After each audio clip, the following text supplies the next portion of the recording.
गुंगी गोडिया म्हणत सुनेत्रा पवार यांच्यावर काँग्रेसची टीका। पेडमधील एका व्हिडिओवरून राजकारण पेटलं। माध्यमांना धनंजय मुंडे यांनी थांबवल्यावरून वाद।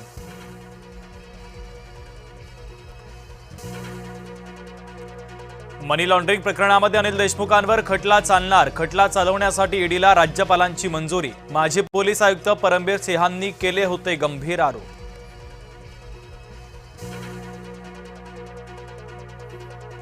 सावजी खाल्ल्यास 1 महिना आजारी पडेन। तुकाराम मुंढेंच्या विधानावरून वादाला फोडणी तर सावजी हॉटेल चालकांचा आक्षेप। T20च्या मुद्द्यावरून अरविंद केजरीवाल आक्रमक। आपचा नरेंद्र मोदींच्या निवासस्थानाच्या बाहेर ठिय्या।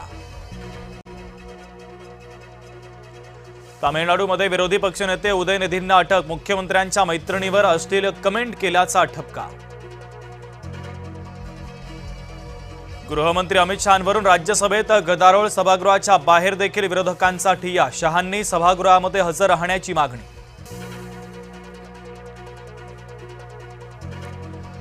बीएमसीच्या वॉर्ड ऑफिसच्या समोर कंत्राटदारांमध्ये हाणामारी। टेंडरवरून एकमेकांवर चाकून हल्ला। दोघे गंभीर जखमी। भंडारा तालुक्यातल्या अंबाडी गावात रानडुकराचा हल्ला। चहाच्या टपरीवर बसलेले घाबरून पळाले। भिवंडीतल्या कामवारे नदीमध्ये वाहून गेलेली मिनी बस सापडली। पुराचं पाणी ओसरलं। अमळनेरमध्ये बाजार समितीमध्ये पावसानं 15 ते 16 हजार क्विंटल अन्नधान्याचं नुकसान। महसूल विभागाच्या वतीनं पंचनामा। तापी नदीच्या बॅक वॉटरमुळे धुळे जिल्ह्यात शेकडो एकर पिकं पाण्याखाली। शेतकऱ्यांवर दुबार पेरणीचं संकट। राज्यातल्या 3000 पेक्षा जास्त धरणांमध्ये 68% पाणीसाठा। गेल्या वर्षीच्या तुलनेत साठा कमी तर कोकण पुणे विभागात दमदार साठा।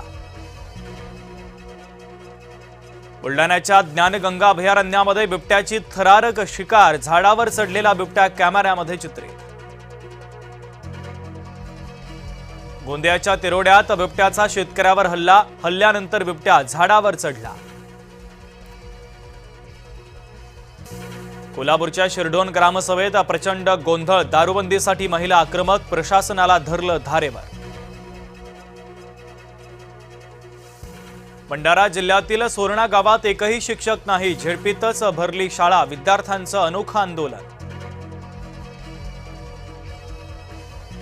आरोपींची धिंड। पुणे पोलिसांच्या अंगलट। राज्य मानवाधिकार आयोगाची नोटीस तर पुणे पोलिसांच्या कारवाईवर आयोगाचे ताशेरे।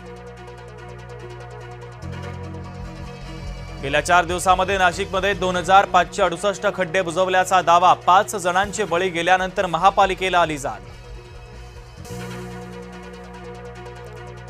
कर्जमाफीचा पहिला हप्ता शेतकऱ्यांच्या खात्यात। मुख्यमंत्र्यांच्या हस्ते 7000 कोटींचं वितरण होणार। पहिल्या टप्प्यात 16 लाख शेतकऱ्यांना लाभ।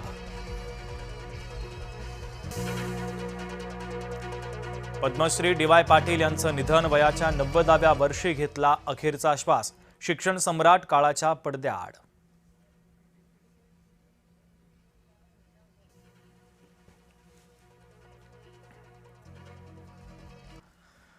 नमस्कार, मी शुभम शिंदे। बुलेटिनमध्ये आपल्या सगळ्यांचं स्वागत। या बुलेटिनमध्ये आतापर्यंतच्या सगळ्या महत्त्वाच्या बातम्यांचे सविस्तर अपडेट आपल्याला बघायचे। सुरुवातीला एक